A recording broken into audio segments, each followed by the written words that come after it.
On behalf of the motion picture industry, welcome to the world of home video entertainment.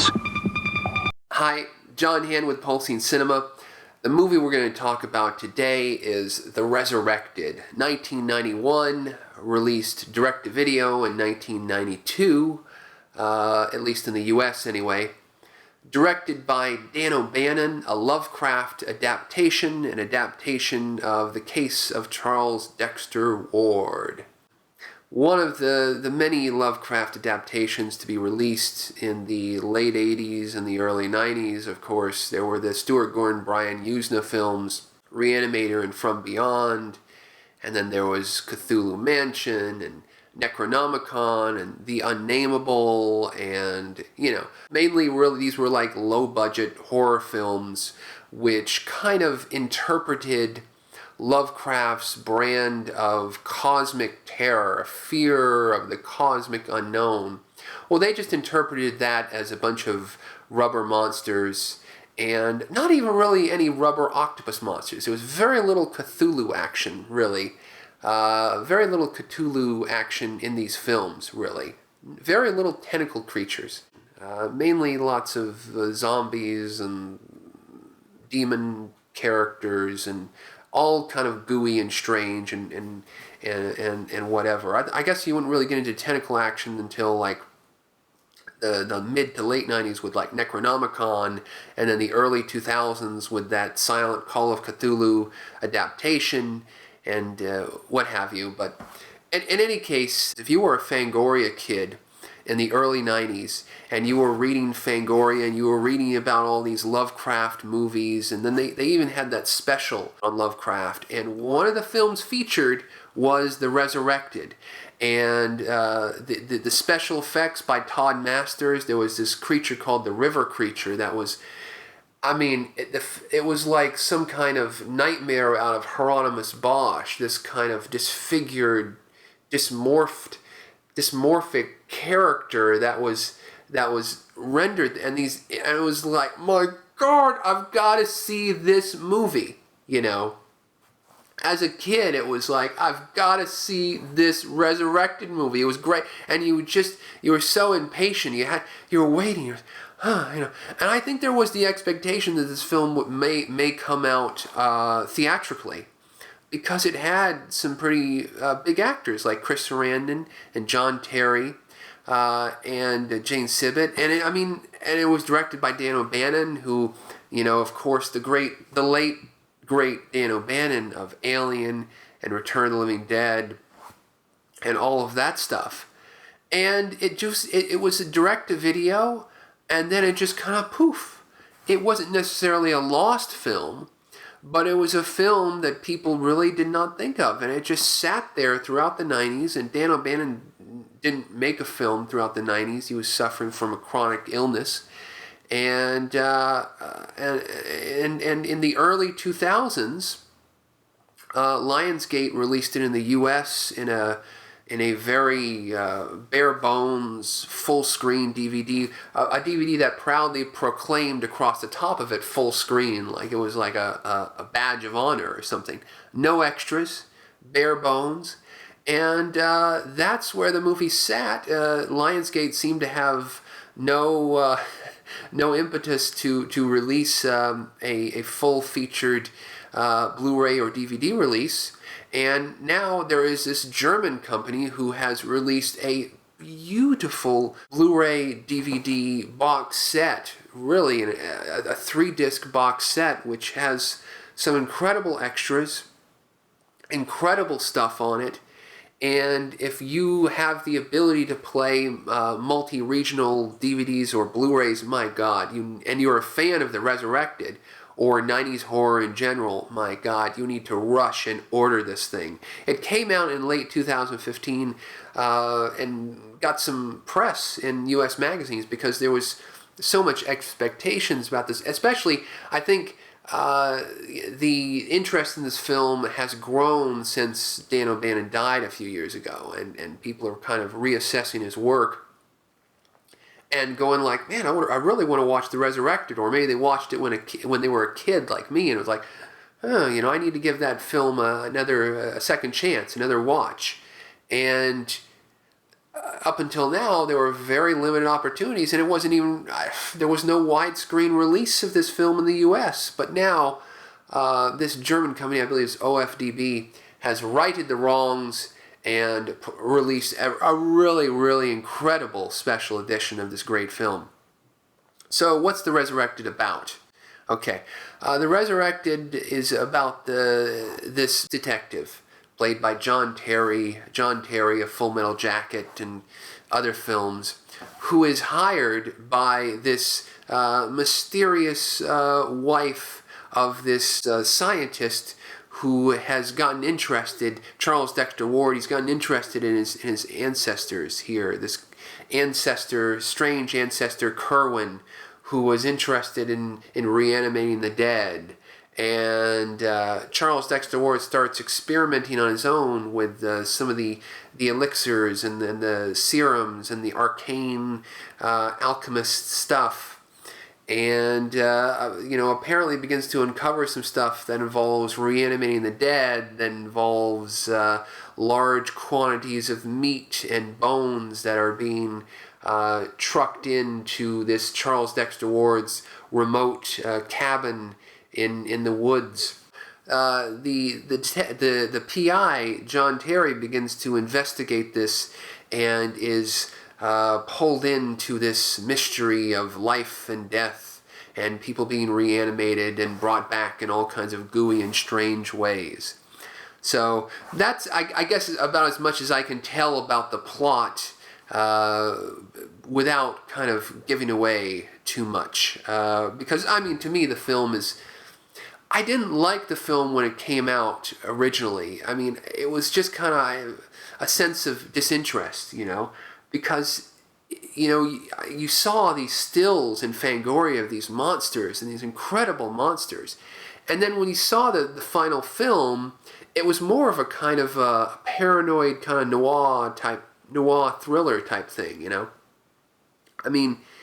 Charles Dexter Ward was, originally the main character in Dexter Ward was a doctor.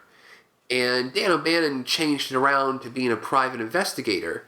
So in order to kind of do an homage of classic Hollywood noir film. And I think he was successful in it. I think it was great. And I think John Terry, when I was growing up, because the film is set in Rhode Island, I'd always thought, John Terry doesn't really sound like he's from Rhode Island. He doesn't have a kind of a northern way about him. He sounds like he's from North Carolina or Georgia, or I think he's actually from Florida.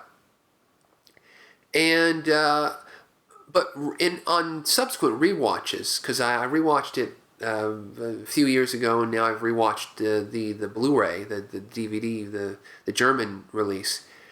In a rewatch, I think he has these things with his eyes that he can get this hypnotic gaze, and he's a great portal for the audience to see the film through. And the film is seen through this private investigator's eyes, the fevered eyes of someone who has kind of stared into the abyss, and the abyss stared back. He's the archetypal H.P. Lovecraft narrator who's had the life scared out of him by what he's gone through. And now he's telling the story in flashback. And so that's what John Terry does in the film. And when I was watching the film as a kid, it always kind of also freaked me out structurally, that The Resurrected was like, it starts at the end of the story, and then and then we see the police detective, and then it flashes back to when the police detective took on the case, and then a few scenes later, it flashes back to colonial times when this stuff started to go down, and then it flashes forward, and then it flashes, and then so this flashback structure, I think as a kid, always kind of distracted me. But I think it kind of calls back to the literary roots of Lovecraft, and in watching it again as a more adult viewer, I don't have a problem with it at all. And the lack of non-stop monsters, because that was, the way it was kind of promoted in Fangoria is that, it's just like Nightbreed. This is like non-stop, monster reanimated things, and Dan O'Bannon takes a far more nuanced approach to the special effects. Most of the film takes most of the main kind of set pieces are inside this guy Kerwin's ancient cabin, and he has these catacombs underneath that we go into where he's been doing this stuff, and it's shot lit by flashlights almost entirely. So it's this very claustrophobic, scary. On VHS, it was almost very difficult to even tell what was going on because it was so low resolution and lit by these flashlights. On Blu-ray, on high definition digital, you can really see a lot more. And again, another reason to upgrade to the newer digital release of this is that I think the end of the film works a lot better, where it's still in the dark. You're still straining to see what's going on here. But it's still, the monsters at the very end, especially, I think it's actually called the main monster in the credits. I still can't even figure out. I still got to study it, like how that suit was. I guess it's a suit, because apparently, according to Todd Masters, there's this famous little guy, suit actor, Deep Roy, inside of it. But, I can't really tell where Deep Roy begins and where the rubber. It's an incredible. The special effects by Todd Masters in this film, and there's really two main standout effects. I was talking about the river monster and then the main monster, and then some other stuff along the way, and then the very very very end where the guy, the special effects finale in the padded cell, which is quite incredible and evokes. There's some callbacks to 2001: A Space Odyssey, believe it or not. It gets cosmic and strange, and exactly where a Lovecraft film should go. There's some colorations in this film. There's like an almost kind of in some ways, a visual continuity between parts of Reanimator and From Beyond and The Resurrected. They're three films made in different styles, or at least two different styles. The Gordon Usna films, and then Dan O'Bannon's The Resurrected. But it just feels like the literary source. There's just only so much you can do, and so it feels like there is some kind of continuity with the strange, weird colors and the stuff that happens when you put the reanimation stuff and people are reanimated in The Resurrected. Looks a lot like some of the stuff you see in From Beyond when you have that resonator on. You see the weird neon colors. Some of that is repeated in this film, some of the weird cosmic stuff. I think there's how many ways can you do that type of stuff, and oh man. The act, John Terry, as I said, is great. Jane Sibbett as the femme fatale is great, and Chris Sarandon in the film as Charles Dexter Ward. He has a tough acting job, but he's able to pull it off. And I think this is like only the third like horror movie he did, because he did Fright Night and Child's Play, and then on to The Resurrected and some other stuff. I don't think he's ever done any other Lovecraft adaptation, but he works. He feels like a Lovecrafty character. He brings a kind of regal nature to him. The stuff that Chris Sarandon can kind of do. It works in the film. It works in the film. What else was I going to say? The film is, as I said, interesting film. Now the Blu-ray DVD box set, I think there are two versions of it at this point.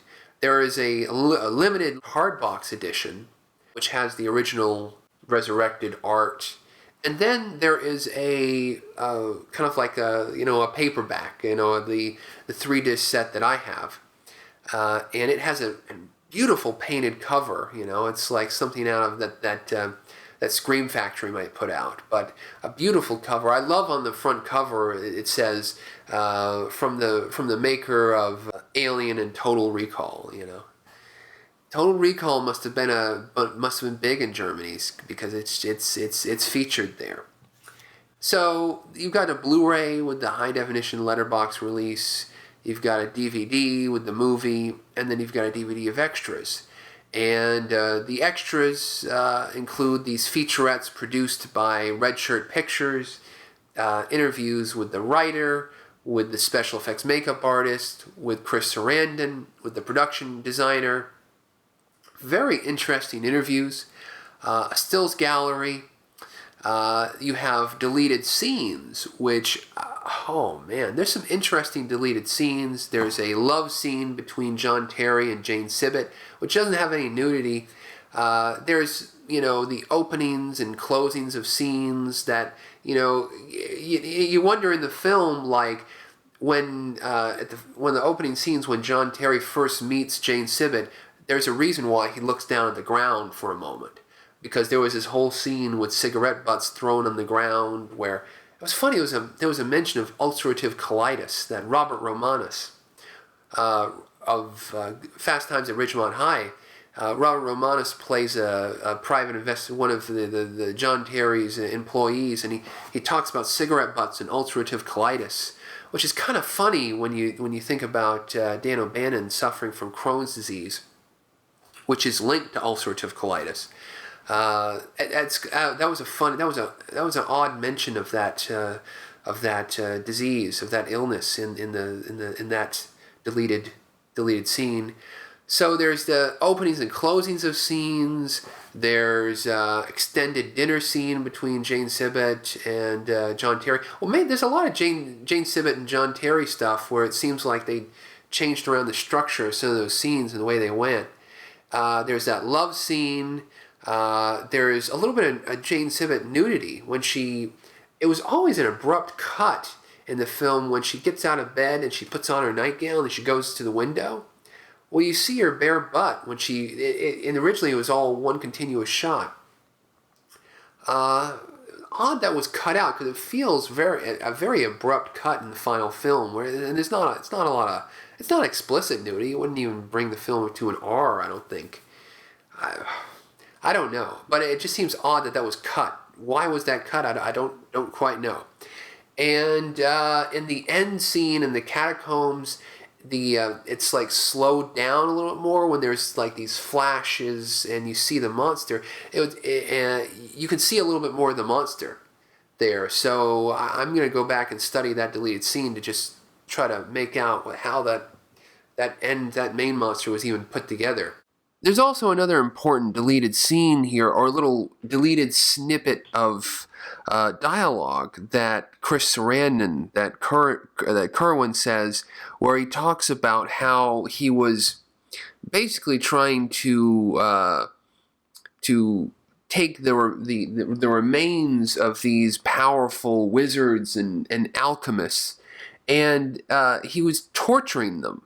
Because, it's never really explained in the film why he needs these remains because in the film it's explained that he's basically grave robbing these tombs in Europe and shipping the remains of these powerful ancient wizards and alchemists and all of these learned elders, and this little snippet of deleted text, deleted dialogue, Sarandon's character talks about how he was trying to resurrect these guys and then torture them for their information. Because it's never really explained in the film whether he's doing that or whether he just needs the powerful remains in order to, if it's a part of the potion, if it's all a part of the package. But no, the idea of this this guy resurrecting these ancient people, these ancient wizards and alchemists, and then trying to torture them for their knowledge. It seems like it makes him even more of an evil villain to me. I don't know. It also includes the U.S. home video trailer from Live, and the Japanese trailer, where I guess in Japan the movie was called Hell Hazard. Yeah, there's this goofy, in Japanese trailers, there's always that goofy American voice saying that the American title. So in this film, I guess the Resurrected in Japan is called Hell Hazard. Dan O'Bannon, Hell Hazard. And then even in Japan, they pimp it out as like from the maker of Total Recall, Don't know what was going on there. People love Total Recall. Folks in the rest of the world loved... Oh, I love Total Recall. What am I talking about? And then finally, so you've got the interviews, you've got the deleted scenes, the still galleries, and the soundtrack. There's an interview with Richard Band and then his full soundtrack as well in a menu where you can select the individual tracks. That's cool. You also get not one, not two, but 3 commentary tracks. One commentary track is in English, and it's the